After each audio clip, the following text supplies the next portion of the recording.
Ever notice your shiny AI bot knows everything except the stuff your team actually needs? And that's because most copilots are parrots with internet degrees. Powerful models, sure, but without grounding, they chase trivia instead of your business data. What you really want is Retrieval Augmented Generation, RAG, not the shredded t-shirt kind. RAG equals search plus LLM. The model writes answers only after searching indexed company content like SharePoint, Dataverse, or OneDrive. That's the key difference between a demo that looks clever and a system you'd actually trust. And it sets up the fight ahead. Copilot Studio versus Azure AI Foundry. Subscribe at m365.show for the cheat sheet. Why most bots are just fancy parrots. Most bots look impressive in a demo, but ask them something real, like company policy or project status, and they crumble. Here's the problem. They're just large language models with no wiring into your tenant data. They're experts at making up answers that sound official, yet those answers don't help your business. You wanted the PTO policy from HR. It handed you a generic blurb about work-life balance scraped off the internet. Great pep talk, but useless in production. The root cause? The bot isn't pulling from the same content your team actually works in day to day. The real fix is Retrieval Augmented Generation, or RAG. Sounds like laundry day, but think of it as a combo move. Search plus a large language model. You stop the model from freestyling and instead feed it a search pipeline. It still writes the response, but only after it pulls from indexed sources inside your environment. SharePoint, OneDrive, Dataverse, or even that team's site everyone swore they'd archive in 2019. With that setup, the bot finally stops improvising and starts acting like it belongs in your tenant. Without RAG, the risks pile up fast. A plain LLM is trained on internet mush. Ask it about HR leave policy, and it might give you something that sounds correct but is completely off base, sometimes wildly wrong. That's not just embarrassing, it's dangerous. You don't want a shiny chatbot spitting out invalid compliance info to thousands of employees before HR even knows it happened. Microsoft Digital ran into this exact risk when building HR and IT copilots. Their solution? Add authoritative source guidance and connector work in Studio to reduce the bad answers. That's the real-world play. RAG isn't just theory, it's the difference between a bot you roll out and a bot you quietly turn off. Here's the other piece of the puzzle. Access control. RAG isn't just about better search, it's about safe search. Think of it like a nightclub bouncer. The system does the lookup, but before any fact gets in the answer, the bouncer checks the user's ID. Finance sees finance data, sales sees sales collateral, and nobody gets a sneak peek at board memos they don't have rights to. Proper RAG plus access control stops most of the messy cross-tenant leaks, but only if permissions and indexing are wired incorrectly. That caveat is critical. Without it, you're right back to a hallucination engine with corporate branding. To make it concrete, picture two employees, one in sales, one in finance. They both use the same bot to ask about quarterly numbers. Sales sees the sanitized public report. Finance sees the detailed accounts tucked away in their secure folder. Same index, same bot, totally different answers because of the bouncer at the door. That identity-aware retrieval is what closes the trust gap for CIOs who hear the phrase, "bring your own AI," and instantly picture auditors lining up outside their office. Bottom line, RAG is what turns a parrot into a real assistant. Done right, you get answers drawn from your tenant, filtered through your permissions, and grounded in sources that exist. Done sloppy, you're just babysitting another hallucination machine wearing a slick UI. And here's where things get interesting. Both Copilot Studio and Azure AI Foundry use RAG ideas, but the way they hook in permissions and search pipelines is very different. One leans on speed and simplicity, the other on control and depth. So let's start with the faster option, the one promising quick wins without touching a line of code. Copilot Studio, quick wins with training wheels. Copilot Studio is where Microsoft makes good on the promise of quick wins. It's their low-code playground for building copilots, and honestly, it's shockingly fast to get something working. You log in, pick a starter template, hook it up to your data with one of more than 1,000 connectors, SharePoint, Dynamics, ServiceNow, Excel in OneDrive, etc. And suddenly, you've got a chatbot answering questions like, it's been in the company for years. No code, no build chains, no dev backlog, it just works. The first time you try it, it feels suspiciously like magic. The real draw here is time to value. You're not waiting half a year to see if it sticks. I've seen small IT teams roll out live help desk bots in under 2 weeks, mostly by mapping existing SharePoint pages into conversational flows. The connectors did the actual work. The team just pointed the bot at the right content. And end users? They either didn't realize or didn't care it wasn't a person on the other end. Huge compliment if you've dealt with IT inbox turnaround times. Passed the smell test right out of the gate, but speed comes with trade-offs. Studio intentionally hides most of the advanced dials. You don't get access to temperature sliders, top P tweaks, prompt versioning, or evaluation gates. In plain English, you can't control how creative it is, you can't A/B test prompts, and you can't lock down guardrails to stop drift over time. Microsoft did this on purpose. Keeping it low-code means keeping the complexity out. Still, for anyone used to calling API shots directly, It feels a little like driving a car where the manufacturer welded the hood shut. You'll get from point A to point B, but don't ask about turbo tuning. Now, Microsoft has beefed it up with better brains under the hood. Recent updates dropped GPT-5 into Copilot Studio along with smart model routing, which means the platform can automatically switch between fast or deeper reasoning depending on the question. Out of the box, that's good news. Low-code bots suddenly sound sharper without any config. But even with GPT-5 inside, you still can't touch those exposed parameters. That's the design choice. Keep it accessible, not adjustable. Here's a metaphor I like. Copilot Studio is IKEA furniture. You follow a flat-pack set of instructions and end up with something that looks right and functions fine. It's brilliant for the price and easy to assemble, but move it once or try to scale it past that one prototype and the cracks show up quick. The screws wiggle, the panels bow, and suddenly you're living with a chatbot everyone uses, but nobody dares update. To its credit, Microsoft added guardrails at this level too. The authoritative source badge is a lifesaver, because without it, every response looks equally legitimate to the average employee. That SharePoint FAQ written in 2009 carries the same weight as the official HR handbook updated this morning. With authoritative tagging baked in, at least you can show this came from HR, ignore the rest. Microsoft Digital leaned hard on this in their own HR and IT bots because without it, employees were taking creative model answers as policy gospel and then flooding real help desks with tickets to double check. The limits get obvious when you step outside Microsoft land. Yes, there are more than 1,000 connectors, but they aren't all plug-and-play miracles. Want to hit Salesforce or SuccessFactors? Doable, but not smooth. Microsoft themselves had to extend and enhance their ServiceNow and SuccessFactors connectors during internal rollouts, metadata extensions, and custom API shaping because off-the-shelf connectors weren't enterprise ready. That's where the duct-taped plumber at 2 a.m. feeling kicks in. You think you've closed one gap, then find 3 more dripping. With no deep pipeline control, the patches often feel like hacks. Which brings us to the obvious truth. Studio is perfect for lightweight cases. Internal IT and HR bots, team-facing FAQs, basic guest Q&A, or anything you want live in Teams and Outlook with minimal fuss, that's where it shines. It's a fantastic proving ground to show leadership a working bot quickly and keep them invested. But don't mistake it for an enterprise platform. Once the conversation turns to compliance checks, multi-system orchestration, or tenant-level governance, Studio starts to buckle. And the same speed that impressed everyone on day one becomes a liability when you hear the words security review or audit trail.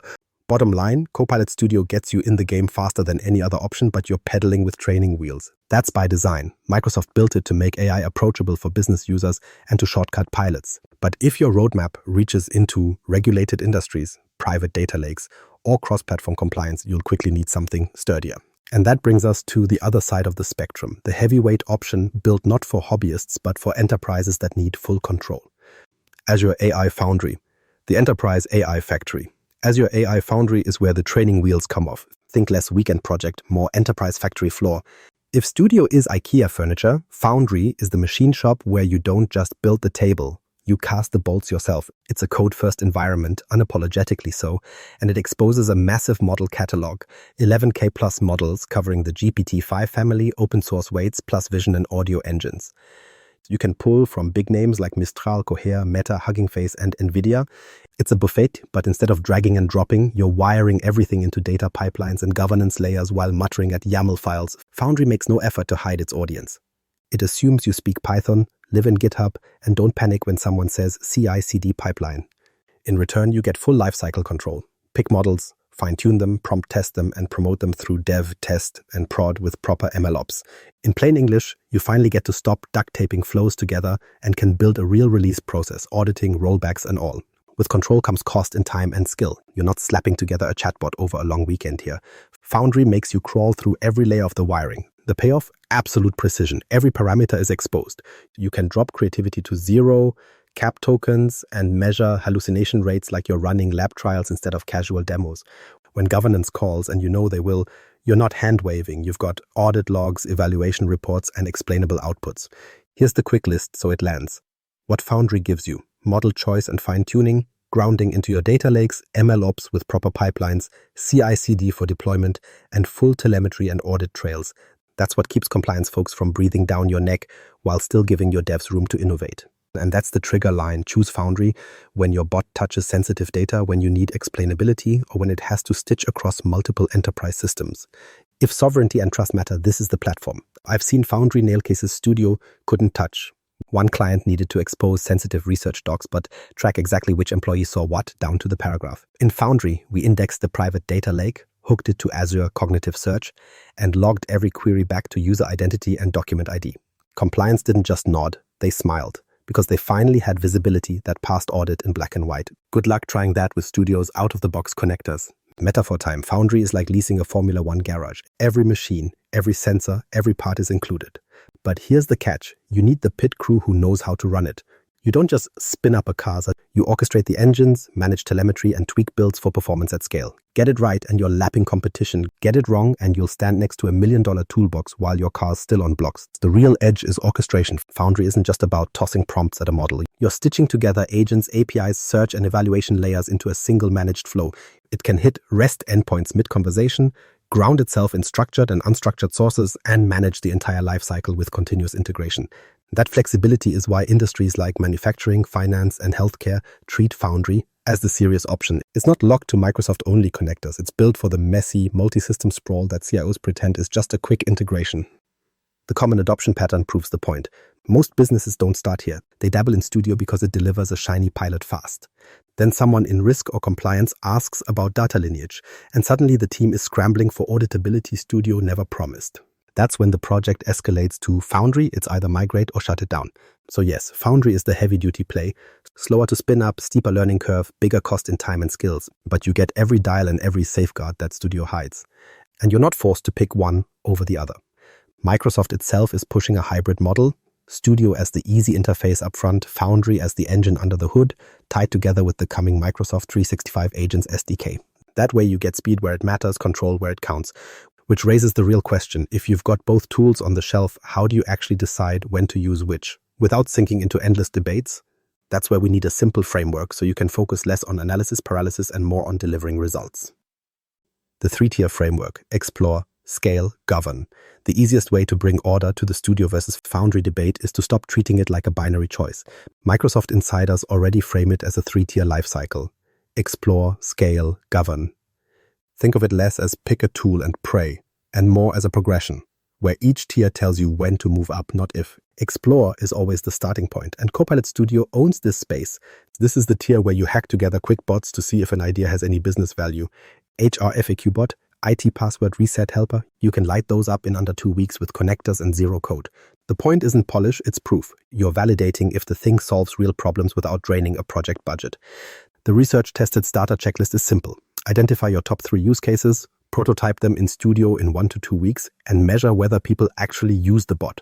Bonus tip, track token consumption to spot if the pilot has runaway costs before scaling. But here's where migration trigger number 1 shows up. If a bot suddenly needs to touch non-M365 systems like ERP, SAP, or finance databases, Studio alone won't cut it. Migration trigger 2. If hallucinations aren't just funny but risky, like answering compliance questions with made-up policies, it's time to move to scale.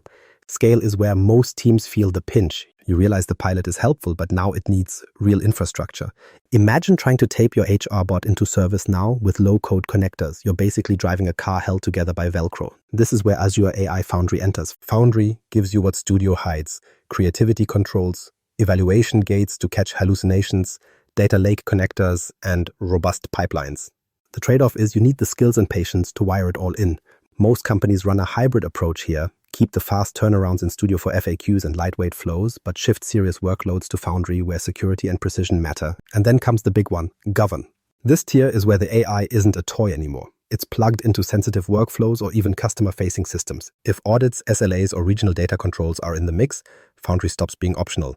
This is migration trigger 3. When the conversation moves to sovereignty, explainability, or record-level access logs, you've got no choice but to anchor the project inside Foundry. Foundry covers you with audit trails, telemetry, pipeline gating, and data governance.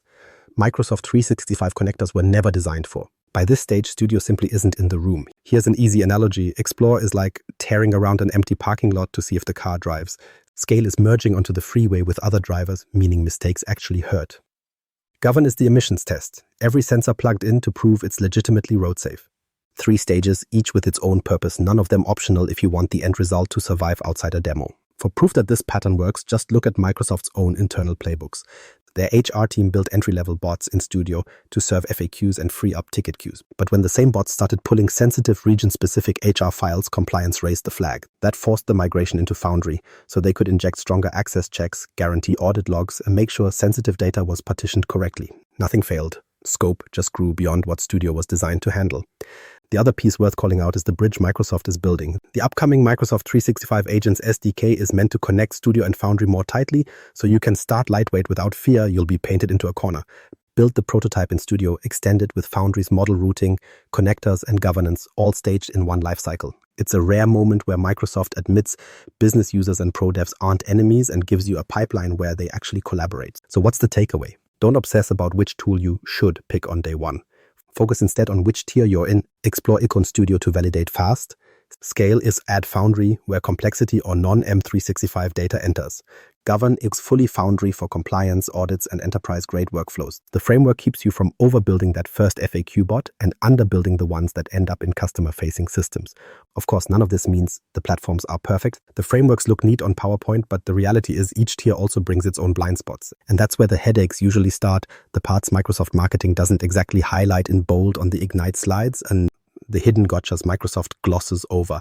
Let's talk about the stuff Microsoft doesn't highlight until you're already knee-deep in a rollout, the hidden gotchas.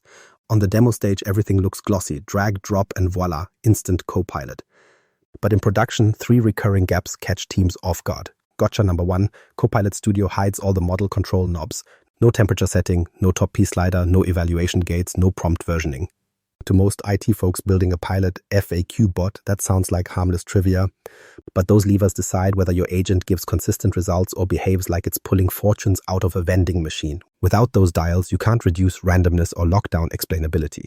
Remedy: if reliability matters, offload those critical workloads to Foundry. There you can set temperature to 0 for consistency, freeze prompts, and run every output through an evaluation gate before it reaches users. Studio is fine for lightweight FAQs, but don't kid yourself that it scales cleanly into HR or compliance workflows. Gotcha number 2. Both Studio and Foundry use consumption-based pricing, and that's where many projects quietly bleed budget. Pay for what you use sounds painless until you're processing thousands of queries and realize token usage and model mix dictate your bill. In Studio, cost creep tends to blindside teams when usage spikes and they haven't budgeted for governance or licensing on top of token spend. Foundry forces you to feel that pain earlier because you're allocating dev hours, but at least the scale expenses are visible. Remedy: instrument usage metrics from day one. Track token consumption and route high-volume or lightweight queries to cheaper models in the catalog. And most importantly, don't forget the hidden parts of the bill: licensing, governance tooling, custom connectors. All of that affects ROI once you project scale. Budget for it early instead of explaining overruns later. Gotcha number 3. Connectors. Yes, Studio waves around more than 1,000 connectors, but that doesn't mean they're enterprise ready out of the box. Some are fine for prototypes like SharePoint, OneDrive, or Dynamics, but others often need metadata tweaks or custom engineering.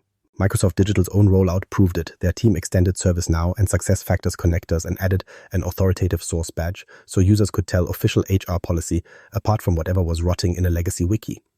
It worked, but only because engineers dug in. Remedy here is to assume you'll need tuning work. Don't treat Studio connectors as plug and play for critical systems. Roadmap time and resources for extending them, or pivot the workload to Foundry, where custom APIs and pipelines are first-class citizens. Put simply, the real risks aren't in flashy demos, they're in scale. Studio hides the controls you'll want later, pricing models can surprise you fast, and connectors that look good in a setup wizard often need deeper wiring for the enterprise. None of these gotchas are deal breakers if you plan for them. Studio's simplicity is still great for prototyping and lightweight scenarios, and Foundry's depth covers compliance and governance. But you have to recognize where the rough edges live and decide if you'll patch them yourself or escalate before it breaks in front of users. So here's the calm takeaway: audit usage early, protect sensitive flows with the right platform, and budget not just for licensing but for governance and connector work. Studio buys you speed, Foundry buys you control. The pain just comes from different angles depending on which you ignore. And with that perspective, we're ready to zoom out and land on the essential question: how to make sense of both without overthinking the choice. Pick your poison wisely, but here's the short version. Studio is for fast prototypes and Microsoft 365 reach, perfect when you just need proof that a bot saves time. Foundry is for control, models, and governance. It's where you tune the engine and keep compliance teams from chasing you down the hall. And the real play is stacking them. Explore in Studio, scale into Foundry, and govern there when the auditors show up. Subscribe at M365, show for the cheat sheet, and follow the M365 show LinkedIn page for live streams with MVPs who've shipped this in production. Realistic plan, start small, measure actual risk and token spend, then graduate to Foundry when compliance or complexity demand it. You'll save headaches by planning the stack ahead. And one last thing, please subscribe to the podcast and leave me a review.